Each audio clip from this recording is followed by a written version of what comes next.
अभिषेक करे, मस्तक अभिषेक करे, आया अवसर बड़ा ही महान।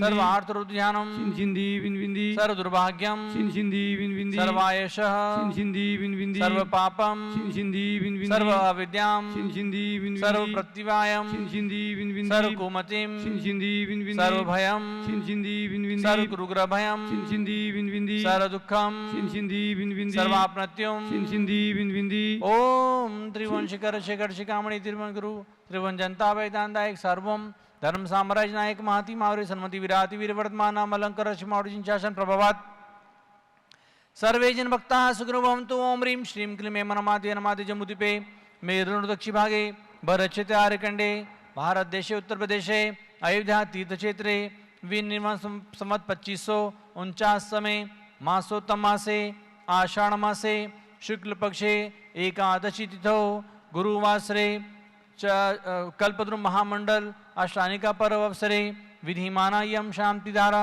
सर्वदेशे राज्ये राष्ट्रे पुरे ग्रामे सर्व मुनियारिकार श्रावक श्राविकराम चतुर्संगस्य मम च गणिपम कार्यकाशी ज्ञानमति माधु प्रज्ञाशम निहारिका श्री चंद्रनाथि माधु पीठाधि स्वस्थ श्री रविंद्र कीर्ति स्वामी जी सर्वसंगस्य कल्पद्रुम महामंडल विधान के चक्रवर्ती परिवार श्री राजेश चंद्र जैन श्री मनीष कुमार जैन श्री रितेश कुमार जैन सर्व परिवार गणेशपुर निवासी सुयश जैन टिकैतनगर सर्व परिवारस्य श्री सुभाष चंद्र सुषमा जैन टिकैतनगर सर्व परिवारस्य श्रीमती मंगला सुभाष चंद्र साहू जम्मूदि भसनापुर सर्व परिवारस्य सर्वभक्तानां सर्वपूजकानां सर्वशांतिं करोतु मंगलम तनोति स्वाहा। हे षोडशतीर्थंकर पंचम चक्रवर्तीन कामदेव रूप श्री अमृतलाल छोगालाल टिमरूबा सपरिवार जैन मिलन सोसाइटी सर्व परिवारस्य सर्व शांतिं करोतु मंगलम तनुति स्वाहा। हे षोडशतीर्थंकर पंचम चक्रवर्तीन कामदेव रूप श्री शांति जी सर्व सुभिक्षम कुरु कुरु मनस्समाधिं कुरु कुरु धर्म शुक्र ध्यानम कुरु कुरु सुयशः कुरु सौभाग्यम कुरु कुरु अभिमतम कुरु कुरु पुण्यम कुरु कुरु विद्याम कुरु कुरु आरोग्यम कुरु कुरु श्रेयः कुरु कुरु सौहार्दम कुरु कुरु सर्वारिष्क्रादीन अनुकूल अनुकूल गतिगात्मनम घाते घाते आयुर्द्रागत सुखम साध साधे ओम ह्रीं श्री शांतिनाथ जगत शांति कराय सर्वोपद्रव शांतिम कुरु गुरु ह्रीं नमः परम पवित्र सुगंधि जलंजन प्रतिमाया मस्तकोपरि शांति धारां करोमिति स्वाहा। चतुर्संगस्य गणेशी ज्ञानमति माधु सर्वसंगस्य सर्वभक्तानां सर्वपूजकानां श्री अमृतलाल छोगालाल टिमरूबा सपरिवार जैन मिलन सोसाइटी सर्व परिवारस्य सर्व शांतिं कुरु कुरु तुष्टिं कुरु कुरु पुष्टिं कुरु कुरु आरोग्य लाभं च विघ्न निवारणं च कार्य सिद्धिं च कुरु कुरु षट् स्वाहा। संपूजिकानां प्रतिपालकानां यतीन्द्र सामान्य तपोधनानां देशस्य राष्ट्रस्य पुरस्य राज्ञा करोतु शांतिं भगवान् जिनेन्द्रः करोतु शांतिं भगवान् जिनेन्द्रः करोतु शांतिं भगवान् जिनेन्द्रः। उदक चंदन तंदुल पुष्प कहि चर सुदीप सुदूप फलार्घ कई धवल मंगल गान रवाकुली जिन ग्रहे जिन नाथ महम यजे। ओम ह्रीं श्री जिनेन्द्राय नमः अर्घ्यम निर्वपामेति स्वाहा। आइए अर्घ चढ़ाइए। जल फल आठो सुचि सारता को अर्घ करो तुमको अर्पो भवतार भवतरि मोक्ष वरो। 2400 श्री जिन चंद आनंद कंद सही पद जजत अरत भव फंद पावत मोक्ष मही। ओम ह्रीं वृषवादि विरांतान चतुर्विंशति तीर्थंकरेभ्यो नमः अनर्घपद प्राप्त अर्घ्यम निरुपामिति। भगवान ऋषभदेव के चरणों में शुचि निर्मल नीरम गंध सुअक्षत पुष्प चरोली मन हर्षाय दीप धूप फल अर्घ सुलेकर नाचत ताल मृदंग बजाय। श्री आदिनाथ जी के चरण कमल पर बलि बलि जाऊं में मन वचकाय। ही करुणा निधि भव दुख मेटो ज्ञाते मैं पूजो प्रभु पाए। ओम ह्रीं साक्षात भगवान ऋषभदेव के जन्म में विराजमान 31 फुट के भगवान ऋषभदेव के चरणों में अनर्घ पद प्राप्त है। अर्घ्यम निर्वपामिति स्वाहा। यहाँ जन्म लेने वाले अन्य तीर्थंकरों के प्रति ओम ह्रीं तीर्थंकर श्री अजितनाथ स्वामी तीर्थंकर श्री अभिनंदनाथ स्वामी, तीर्थंकर श्री सुमतिनाथ स्वामी, तीर्थंकर श्री अनंतनाथ स्वामी चरणों में अनर्घ पद प्राप्त है। अर्घ्यम निरुपामिति स्वाहा। निर्गंधक्षतान पुष्प चारु लीजिए, दीप धूप श्रीफलादि अर्घ तेज जीजिए। पार्श्वनाथ देव सेवे आपकी करो सदा, दीजिए निवास मोक्ष भूलिए नहीं कदा। ओम ह्रीं चिंतामणि पार्श्वनाथ जिनेन्द्राय नमः। अनर्घ पद प्राप्त है। अर्घ्यम निरुपामिति स्वाहा। जल फल वसु सजी मिथार, तन मन मोद धरो, गुण गाओ भवदधि पार, पूजत पाप हरो। श्री वीर महाअति वीर सन्मति नायक हो, जय वर्धमान गुण धीर सन्मति दायक हो। ओम ह्रीं श्री महावीर जिनेन्द्राय नमः। अनर्घ पद प्राप्त है। अर्घ्यम निरुपामिति स्वाहा। एक अर्घ आचार्यों के प्रति। ओम ह्रीं चारित्र चक्रवर्ती आचार्य श्री शांति सागर जी महाराज, पट्टाचार्य श्री वीर सागर, शिव सागर, धर्म सागर, अजीत सागर, श्रेयान सागर, अभिनंदन सागर और वर्तमान सप्तम पट्टाचार्य श्री अनेकांत सागर महाराज चरण में अनर्घ पद प्राप्त है। अर्घ्यम निरुपामिति स्वाहा। माता जी के लिए एक अर्घ। पिच्ची कमंडल धारी माता नमन तुम्हें हम करते हैं, अष्ट द्रव्य का थाल सजाकर अर्घ समर्पण करते हैं। युग की पहली ज्ञानमती जी के चरणों में अभिवंदन है, तेरी पावन प्रतिभा लगकर मेरा मन भी पावन है। ओम ह्रीं चारचंद्रिका गणिकारिका श्री ज्ञानमती माता जी के चरणों में अनर्घ पद प्राप्त है। अर्घ्यम निरुपामिति स्वाहा। ओम ह्रीं परम पूज्य प्रज्ञाश्रम निहारिका श्री चंदनामती माता जी के चरणों में अनर्घ पद प्राप्त है। अर्घ्यम निरुपामिति स्वाहा। चलिए सभी लोग विधान के पुण्यशाली महानुभाव आज यहाँ पर एकत्रित हैं और बहुत ही सुंदर चक्रवर्ती बन करके कल्पद्रुम महामंडल धाम की पूजा आराधना यहाँ पर प्रतिदिन चल रही है।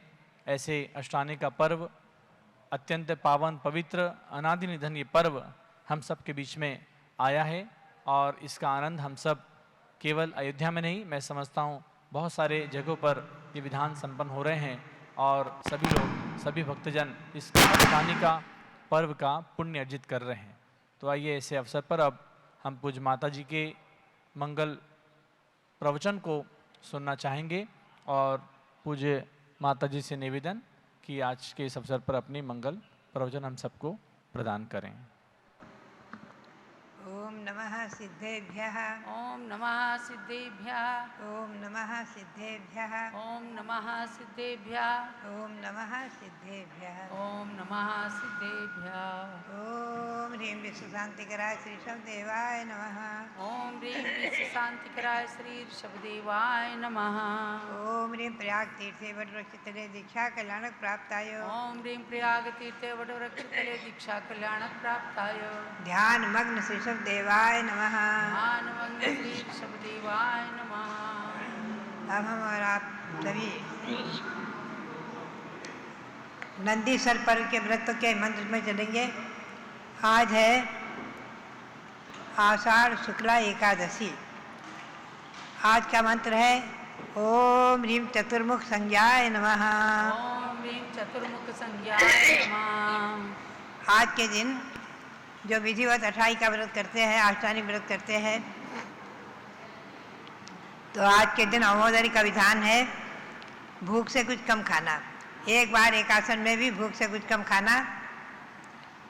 और फल है 50 लाख उपवास। ये है व्रतों की महिमा, पर्व के दिनों की महिमा। अब हम आपको ले चलेंगे नवनिधि व्रत की ओर। ओम ह्रीं अरहम षष्ठ चक्रवर्ती पद प्राप्त। ओम ह्रीं अरहम षष्ठ चक्रवर्ती पद प्राप्त।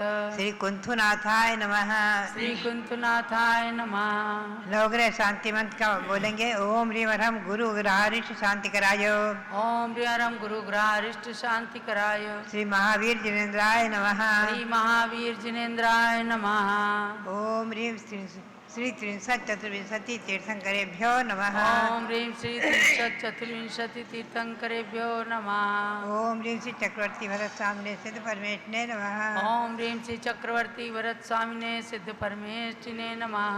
ओम ह्रीं श्री शांति सागराचार्य परमेष्ठिने नमः। ओम ह्रीं श्री शांति सागराचार्य परमेष्ठिने नमः। ओम ह्रीं श्री वीर सागराचार्य परमेष्ठिने नमः। ओम ह्रीं श्री वीर सागराचार्य परमेष्ठिने नमः। अध्यात्म श्री गौतम गणधर की वाणी के अनुसार मम मंगलम अरहंताय सिद्धाय बुद्धाय तवय तवस्य। श्री गौतम स्वामी कहते हैं कि अरहंत सिद्धादि हमारा मंगल करें।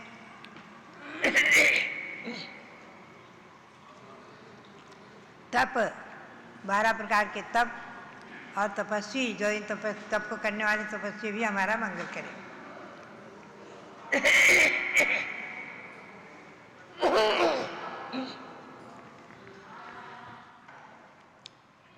भव्यात्माओं, नंदीश्वर पर्व में, इस अष्टानिक पर्व में नंदीश्वर द्वीप में 8वें द्वीप में अखंड पूजा हो रही है। 6-6 घंटे चारों प्रकार के देव क्रम से भगवंतों की पूजा करते हैं। एक दिशा में भवनवासी देव, दूसरी दिशा में व्यंतर, तीसरी दिशा में ज्योतिर्वासी, चौथी दिशा में कल्पवासी देव।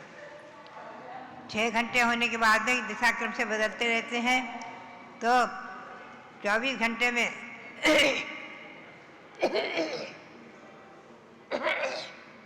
एक अहोरात्र में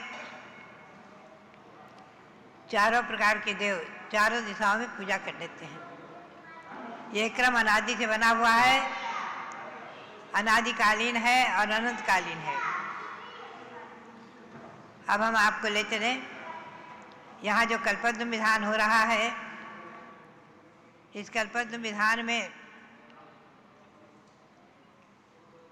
24 भगवंतों के समोसरण और समोसरण विभूति और उसका वर्णन विशेष रूप से किया गया है, क्योंकि संसार में सर्वश्रेष्ठ तीर्थंकर हैं, तीनों लोकों में सर्वश्रेष्ठ तीर्थंकर हैं और सर्वश्रेष्ठ उनकी समोसरण सभा है।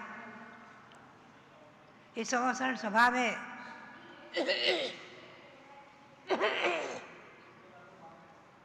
मैंने आपको सिद्धार्थ भूमि तक वर्णन सुनाया था। कल्पवृक्ष भूमि, 7वीं भवन भूमि जिसमें स्तूप हैं, जिनमें अरहंत और सिद्धों की प्रतिमाएँ हैं। 8वीं श्री मंडप भूमि है, उसमें 12 कोठे हैं, 12 कक्षाएं हैं, 12 विभाग हैं, यानी 12 सभाएं हैं। उन सभाओं में क्रम से आप देखेंगे तो हम और आप पाएंगे, उन 12 सभाओं में क्रम से हम आपको ले चलें।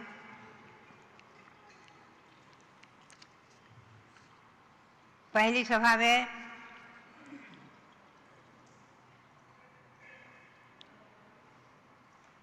श्री गणधर मुनिवर आदि 7 प्रकार के महामुनि बैठते हैं। 7 प्रकार के भेद हैं, उनकी भी इसमें आगे पूजा आएगी, आपको बताएंगे। 7 प्रकार के मुनियों में केवली भगवान हैं, बना परे ज्ञानधारी हैं, अवधि ज्ञानी हैं, विक्रारितधारी हैं, शिक्षक हैं और वादी हैं। ऐसे पहली सभा में गणधर देव और महामुनिगण, दूसरी सभा में कल्पवासी देवियाँ, 16 सर की देवियाँ, तीसरी सभा में आरिकाएँ और श्राविकाएँ, आगे आरिकाएँ रहती, पीछे श्राविकाएँ। चौथी सभा में ज्योतिषी देवियाँ, 5वीं में व्यंतरवासी देवियाँ, 6ठी में भवनवासी देवियाँ, 7वीं में भवनवासी देव, 8वीं में व्यंतर देव, 9वीं में ज्योतिषी देव और 10वीं में कल्पवासी देव। ये क्रम से बैठते हैं। 11वीं सभा में चक्रवर्ती मनुष्य, राजा, महाराजा, नारायण, पृथ्वीनारायण जो भी होते हैं सब बैठते हैं। 11वीं सभा में चक्रवर्ती, मनुष्य और मंडलिक, महामंडलिक आदि राजा महाराजा। 12वीं सभा में सिंह, हिरण, व्याघ्र आदि परस्पर विरोधी पंचेंद्रीय सैनी तिर्यंच प्राणी बैठते हैं। संसार में एक ऐसी सभा तीर्थंकरों की ही है जिसमें एक सभा में पशुओं के लिए, पंचेंद्रीय सैनी पशुओं के लिए भी स्थान है। हाथी, घोड़े, बैल आदि ये सब बैठकर भगवान की दिव्यध्वनि सुनते हैं। और उसमें समाचरण में नियम है, भाभी ही जाते हैं, अभवे नहीं जा सकते। ये नियम अखंड नियम बना हुआ है। भगवान की दिव्यध्वनि 3 समय खिरती है, 6 घड़ी, लगभग 2.25 घंटे, पूर्वाह्न, मध्याह्न, अपराह्न, कहीं रात्रि अर्धरात्रि में वर्णन आया है 4 बार का भी। और 1 योजन तक यानी 12 मील, 4 कोस 12 मील तक, 12 किलोमीटर तक, 8 मील 12 किलोमीटर तक लगभग दिव्यध्वनि की आवाज़ पहुंचती है। दिव्यध्वनि भगवान की सर्वभाषामयी है, सभी अपनी अपनी भाषा में समझ लेते हैं। और मुख्य रूप से कहा है कि 718 भाषा। ऐसे समोसरण के वर्णन में हम आपको जरा आज विशेष ले चलें। आप लोग ध्यान रखेंगे, नोट करेंगे। विशेष बात जो महत्वपूर्ण है आज के परिप्रेक्ष्य में। समोसरण में ये तो सबको मालूम है कि मानस सम जो होते हैं वो भगवंतों की अपनी ऊंचाई से, शरीर की ऊंचाई से 12 गुने ऊंचे होते हैं। भगवान ऋषभदेव का शरीर 500 धनुष था, 2000 हाथ, उससे 12 गुने ऊंचे मानसम। पहली भूमि में चारों तरफ रहते हैं मानसम, सर्वप्रथम मानसम। उनको देखते ही मानी का मान गलित हो जाता है, वो सम्यकदर्शी बन जाते हैं। और भगवान के समोसरण में मिथ्यात्व से रहित होकर के परम हर्षपूर्वक भगवंतों की भक्ति करते हुए प्रवेश करते हैं। दूसरी सभा में खाई है, भगवान की ऊंचाई से 1/4 गहरी। तीसरी सभा में खातिका है, नाना प्रकार के पुष्प। चौथी सभा उपवन है, क्रम से अशोक, सप्तक्षत, चंपक, आम्र, ये बगीचे भी लिखा हुआ है। भगवान की ऊंचाई से 12 गुने ऊंचे होते हैं, आप ध्यान रखेंगे। महत्वपूर्ण विषय आज मैं आपको बता रही हूँ, नोट करेंगे सब लोग। आदि पुराण भाग 1 और पर्व यानी अध्याय 22 और पृष्ठ है 528। लिखा हुआ है कि सिद्धार्थ चैत्य वृक्षाश्च प्राकार वन बेटिका स्तूपा सातोरणा मानस संभा संभाष कैतवाहा प्रोक्ता तीर्थगत उच्छेद उच्छेदात उच्छेदेन द्विषड्गुणाः दैर्घ्यानुरूप में तेषां रौद्रम आहुर्मनीषिणः। सिद्धार्थ वृक्ष, चैत्र वृक्ष, वनवेदिका, कोट, स्तूप, तोरण, मानसस्तंभ और ध्वजाओं के खंभे, ये सब तीर्थंकरों के शरीर की ऊंचाई से 12 गुने ऊंचे होते हैं। और विद्वानों ने इनकी चौड़ाई उन्हीं लंबाई के अनुसार बताई है। ये तो आदि पुराण महापुराण का उदाहरण हुआ। अब हम आपको ले चले तिलोय प्रणति, सबसे प्राचीन ग्रंथ, अत्यधिक प्राचीन ग्रंथ, ये सब आचार्य का बनाया हुआ 2000 वर्ष पुराना ग्रंथ। उसमें लिखा हुआ है पंचशयारूहूणा छक्कहिया बड्डमान देवम्मी नेने जिनोदेहिम 12 गुण देहिम थम्बुच्छे हो। वर्धमान तीर्थंकर के संवत्सरण में और सभी तीर्थंकरों के संवत्सरण में मानस संभव का बाहल्य एक कम 500 धनुष्मान, अर्थात इन मानस समूह की ऊंचाई अपने अपने तीर्थंकर के शरीर की ऊंचाई से 12 गुनी होती है। 12 गुणदेहिम, 12 गुणदेहिम थम्भ उच्चे हो। 12 अपने तीर्थंकर की ऊंचाई से नियनि जिन उदेहिम, प्रत्येक अपने अपने तीर्थंकर के ऊंचाई से 12 गुण ऊंचे मानस हम। और चामर पहुत जुदानम चेत तरुणम हमंति उच्छेहा, निय निय जिन उदेहिम 12 गुणदेहिम सारिक्षा। भगवान के समोसरण में, प्रत्येक भगवंतों के समोसरण में चैत्र वृक्षों की ऊंचाई भी अपने अपने तीर्थंकर की ऊंचाई से 12 गुनी होती है। चैत्र वृक्ष यानी अशोक वृक्ष, चंपक, अशोक, सप्तच्छद, चंपक और आम्र वृक्ष जो चैत्र वृक्ष होते हैं चौथी भूमि में, ये भी भगवान की ऊंचाई से 12 गुने ऊंचे। संलग्गा शयलधया कन्यक थम्भेहिम रैण खजदेहिम थम्भुच्छेहो नियनि जिनान उदेहिम 12 गुणहिम। समस्त ध्वजाएं रत्नों से खचित स्वर्णमयी स्तंभों में संलग्न, इनकी भी ऊंचाई अपने अपने तीर्थंकर की ऊंचाई से 12 गुनी। मैंने 5वीं भूमि में ध्वजा भूमि है, इनके भी तीर्थंकरों के अपनी अपने ऊंचाई से 12 गुने ऊंचे। कल्पतरु सिद्धाणा सिद्धत्था कीड़न शालाओ ताश पादासा नियने जिन उदयहिम 12 गुणदेहिम समुदिया। कल्प भूमियों में मैंने 6ठी भूमि में सिद्धार्थ वृक्ष, कल्प वृक्ष आदि के सब भगवान की ऊंचाई से 12 गुने ऊंचे होते हैं। भवन खिदि पणदीसु विहिम पड़ी होंति पवनवा थुहा जिन सिद्ध पड़िमाहिम अपरिमाहिम समाइन्ना। अर्थात ये सब तिलोक परिणति के प्रमाण मैं आपको सुना रही हूँ।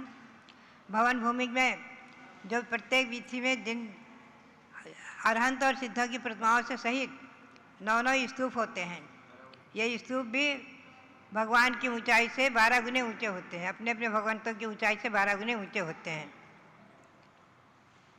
ऐसे ही आगे जो 12 सभा मानी है, उनमें जो दीवालें हैं वो भी अपने अपने तीर्थंकर की ऊंचाई से 12 गुने ऊंची होती हैं। ये तिलोक परिणति भाग 1 अधिकार चतुर्थ महाधिकार प्रश्न 243 से लेकर 256 तक का प्रमाण। अब भव्यात्माओं, हमें और आपको एक चिंतन करना है। मैं आपको थोड़ी देर के लिए ले चलूं वर्तमान की ओर। सबसे पहले मैंने मानसम का दर्शन किया है। अजमेर में शहर में सेठ भागचंद जी सोनी उनका मंदिर कहलाता है। वहाँ मंदिर में मानसम बना है, वो समतल में है, समान भूमि है और ऐसे ही समान भूमि में बना हुआ है। दूसरे मानसम का दर्शन किया ईस्वी सन 1960 में सुजानगढ़ में।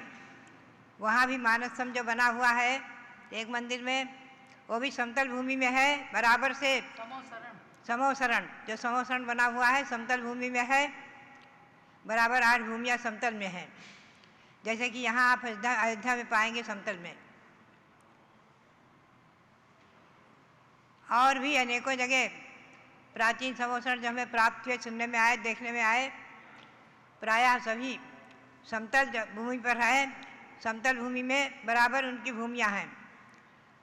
अभी कुछ वर्षों पूर्व से, लगभग 30 वर्ष पूर्व से एक समोसरण बना, जिसमें एक आरिका माता ने, मैं उसे मैं नाम नहीं लूँगी, मैंने उन्हें मना भी किया, समझाया भी, लेकिन उन्होंने स्टेप बाय स्टेप बना दिया समोसरण। एक एक कटनी पर एक एक कटनी, एक एक कटनी, एक एक कटनी। अब आप स्वयं चिंतन करें।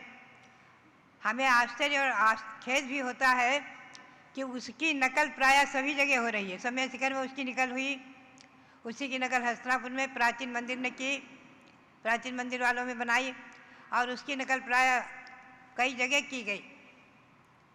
हर क्षेत्र में भी उसी की नकल और उसी समान जो है एक स्टेप बाय स्टेप बनाया गया।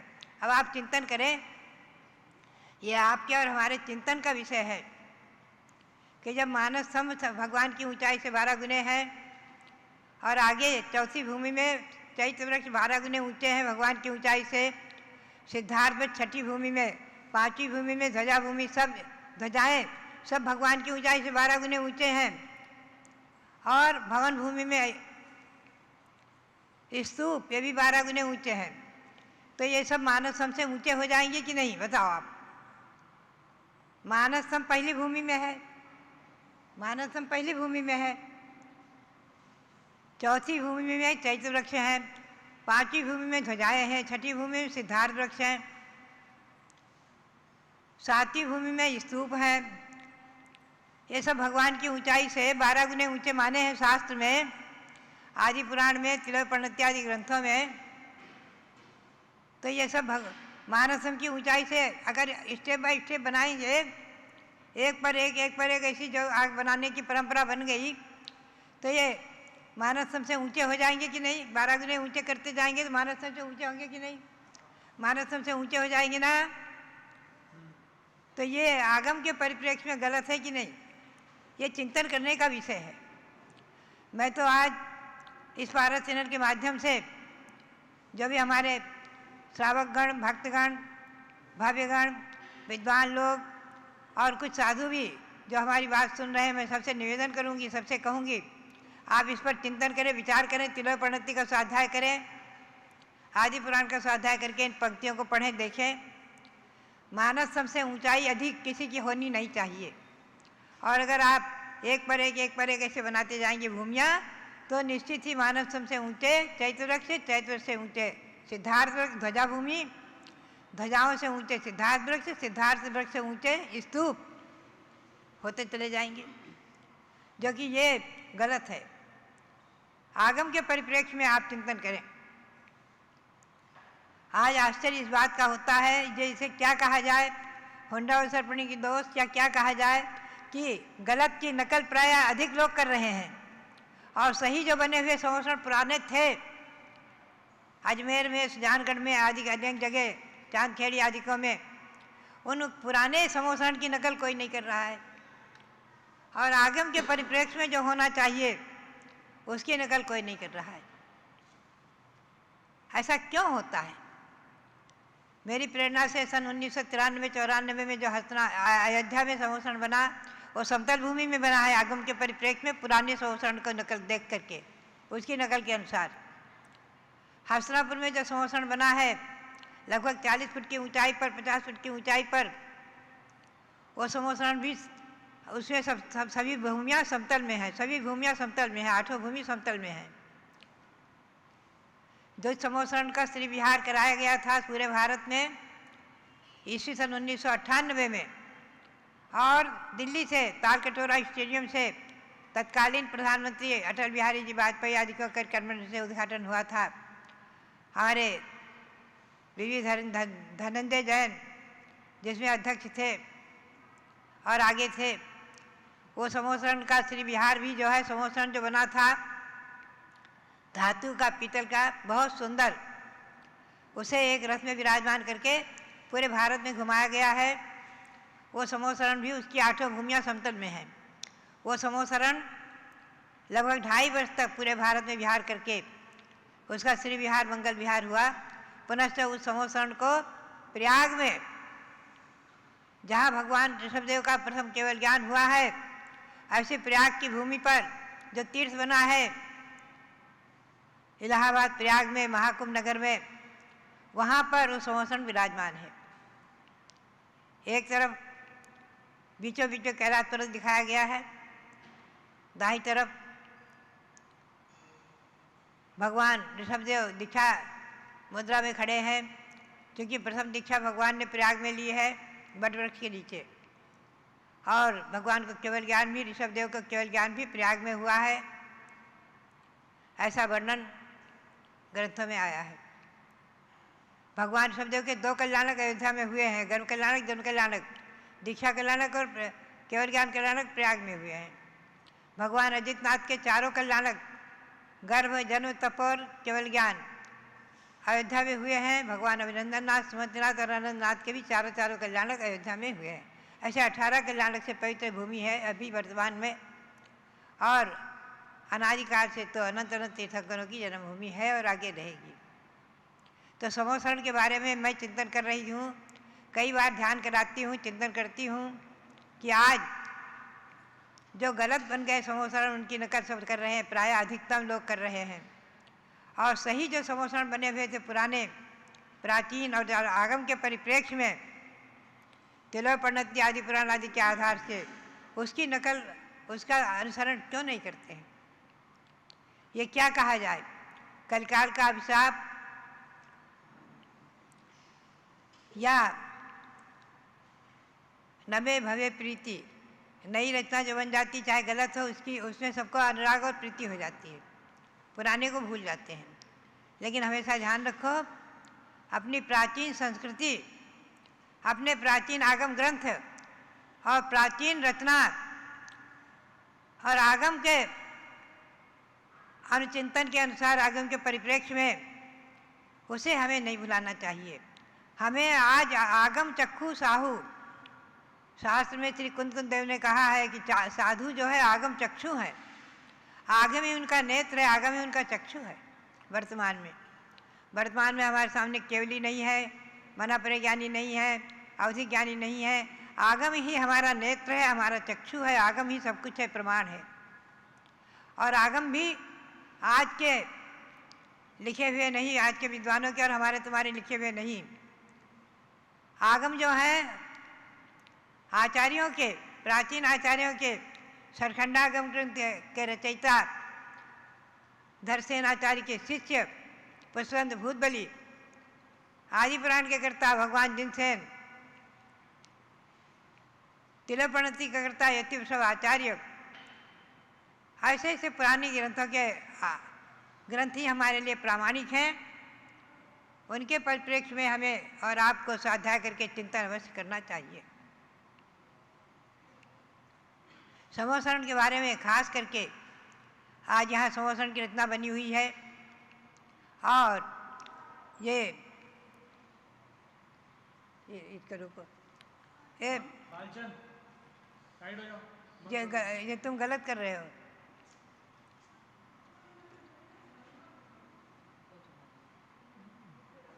ये बात ध्यान में रखना है कि आगम के परिप्रेक्ष्य में समोसरण की रचना समझना चाहिए, बनाना चाहिए।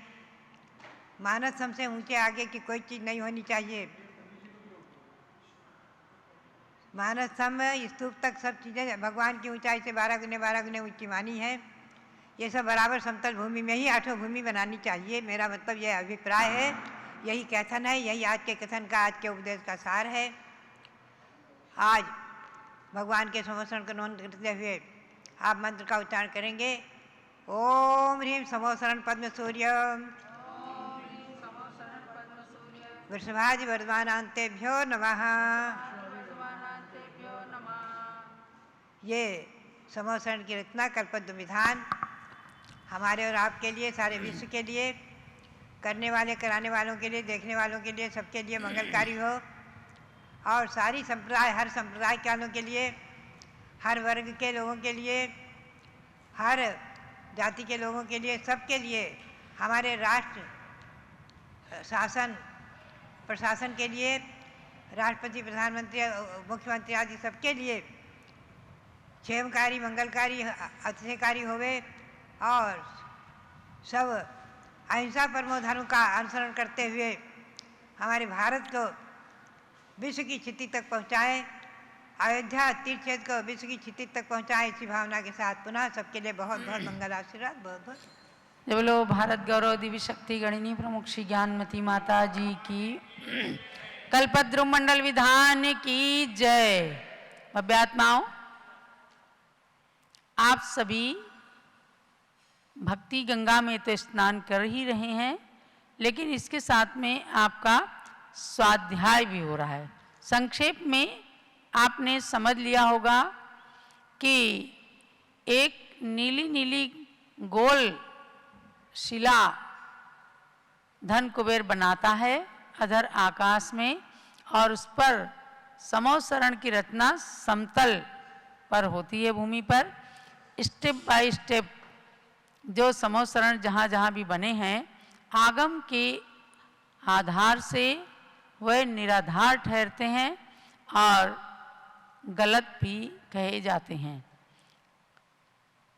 तो ऐसे स्वाध्याय के अंदर सबको भक्ति और ज्ञान दोनों के द्वारा कर्म को क्षय करने का एक माध्यम मिलता है।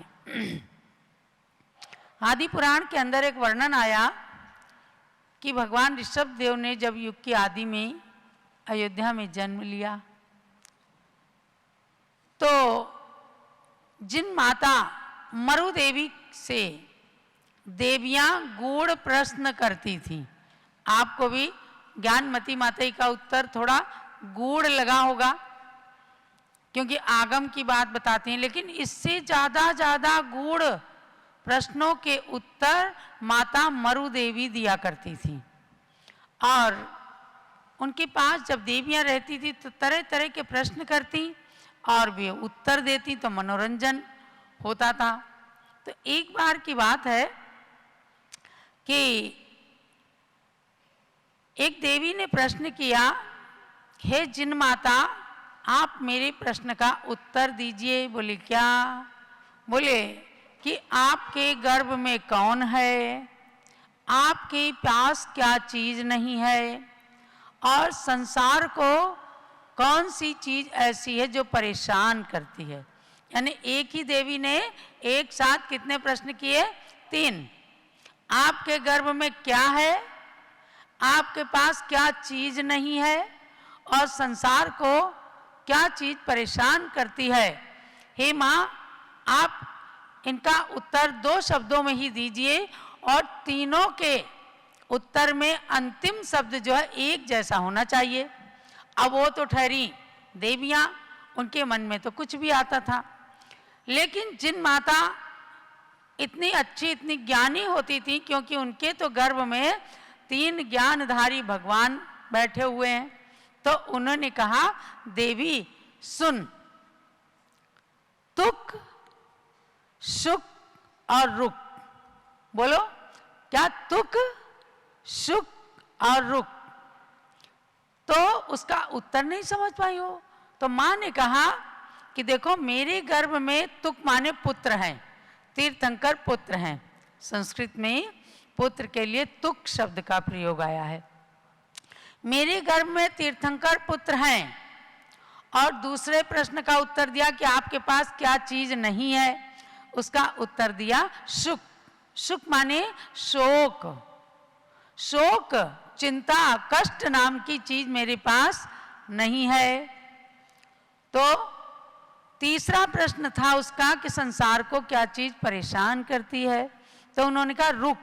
रुक माने होते हैं रोग। तो ये 3 चीजें याद करके जाना, तुक सुख और रुक। रुक माने रोग, संसारी जीवों को रोग सबसे ज्यादा परेशान करते हैं।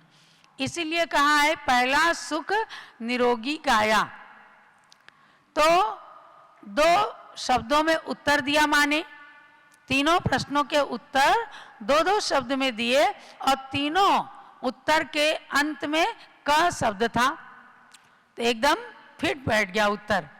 ऐसे अनेक प्रश्नों के द्वारा इस अयोध्या नगरी में देवियां माता का मनोरंजन करती थीं और माता खुश होकर के जब उनको उत्तर देती थी नाचने गाने लगती थी। हे माता आप धन्य हैं, जिन प्रश्नों का उत्तर कोई साधारण व्यक्ति नहीं दे सकता उन प्रश्नों का भी उत्तर आप दे देती हैं।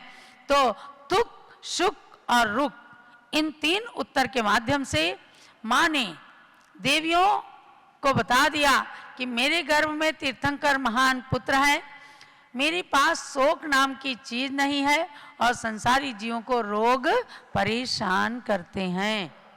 रोग कितने होते हैं? 5,68,99,584 रोग होते हैं। याद कर सको तो कर लेना। 5,68,99,584 रोग हैं और उनमें से 2-4 रोग यदि आज किसी को हो जाते हैं तो ऐसा लगता है कि मेरे समान रोगी, मेरे समान दुखी, मेरे समान कष्ट किसी को भी नहीं है। सिर में दर्द हो गया, आँख में दर्द हो गया, कान में दर्द हो गया, घुटने में दर्द हो गया, पेट में दर्द हो गया। कितने आपको लगा होगा कई सारे तो माता जी ने बता दिए, लेकिन कितने 2, 4, 10। और नरक के अंदर, नरक की पृथ्वी को छूते ही हजारों बिच्छू एक साथ डस लें, इतना कष्ट होता है। तो सारे के सारे रोग कहाँ उदय में आते हैं? नरक में। ऐसा हमारे आचार्यों ने कहा। इसलिए कहा कि इस रोगी शरीर से एकदम परम स्वस्थ आत्मा को प्राप्त करना है, अपवित्र शरीर से निर्मल आत्मा को प्राप्त करना है। तो ऐसे महान जिन धर्म को, जिसे जिनेंद्र भगवान ने कहा है, दिव्य ध्वनि में बताया है, उसी को आपको ज्ञानमती माता जी सुनाती हैं। और उनका मानना यह है कि आप अगर जिनवाणी की बातों को मानेंगे तो संसार के अंदर सही सही चीजें लोगों को मिलेंगी। आज सही 3 लोग की रचना आपको जानना है, हस्तिनापुर चले जाओ, और गलत जानना है तो बड़ा गांव चले जाओ। माने जहां निगोद है वहां तो बना दिए गए नंदीश्वर द्वीप। और नंदीश्वर द्वीप कहाँ होता है? मध्यलोक में होता है। मध्यलोक के असंख्यात द्वीप समुद्रों में 8वां द्वीप नंदीश्वर है। तो अब अगर नीचे निगोद में बना दिया तो गलत है कि नहीं है? बताओ। जितने रिसर्च स्कॉलर कभी रिसर्च करेंगे तो अपने रिसर्च पेपर के अंदर